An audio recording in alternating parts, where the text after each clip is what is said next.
Hi, I'm James Baker, founder of James Baker and Associates and international tax expert slash entrepreneur. And this clip you're about to see is from our last Ask Me Anything. If you want to ask me some questions, I come on live Wednesdays and Thursdays as much as I can. You can join with the link in the description below. I'd love to see you there, but let's get to the clip. My LLC EIN, but I don't have an ITIN. Could I still have access to any kind of credit record in the US, business loans, or anything similar? This is a great question. I'm going to summarize it down into how does credit work in the US for a foreign person, or a foreign-owned LLC? And I'm going to explain it both. Maybe it's a two-part question. I don't know. How does the credit system work?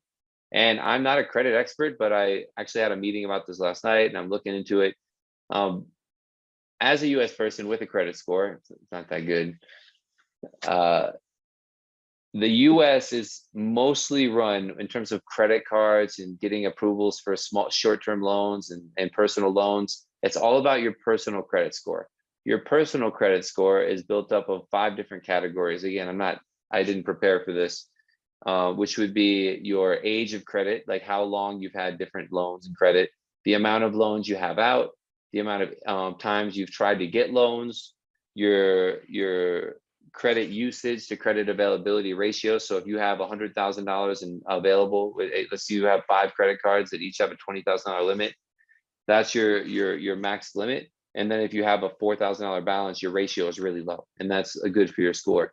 So those are all of the factors into the score. Some things I learned specifically last night about this for a person with an ITIN is that there's a lot of nuances to it.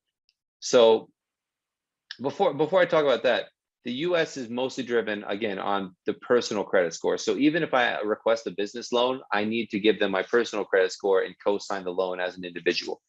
So they don't really give out business loans based on business credit alone. You're always going to have to show your personal credit score.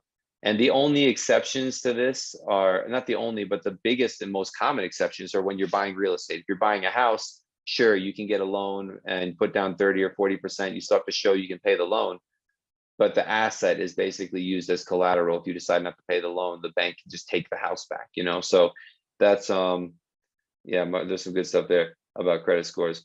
So that's how that would work. But to go back to the personal credit score, especially with an ITIN, when you're first getting started, it takes about 5 to 7 months from once you get your first credit card for that to actually be reported and for you to have an actual credit score.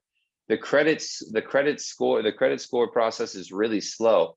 And when you have an ITIN, you can't use the Experian database to request your credit score. You have to do it via written format. And that's something that I'm putting together, like a mini course on this, to explain step by step on how to build like the credit cards you should apply for to start establishing credit, and how to build your credit, and then how to check your credit score, and then how to request credit cards with your credit score. So it's a long process. Like I've told many times, the first step is really to get some credit, to get a loan, to get a loan from someone who's going to report it to the credit bureaus. And there's different companies that you can do this with. I'm still trying to find the best ones for ITINs, because many of them only work with people that have socials. So that's kind of how credit works in a really short video. Is that, again, to summarize the main points: personal credit trumps business credit. Your business credit is usually dependent on your personal credit to get a business loan. Most credit cards, you need to get loans and get secured credit cards. They're easier. To build your personal credit, it takes 5 to 7 months to actually get that reported on the credit score, and then you have to request your credit score, I believe, via mail. And some required things: you need a US phone number and a US residential address. It's very important to have a residential address, and it's very difficult to build credit without a US phone number and a US residential address. Again, I spent like 2 hours studying this stuff last night, so these are like the big takeaways I have, and we're getting closer to having some really good tools available for you guys, so that you can be better educated in building credit and get more, be like America and spend money you don't have.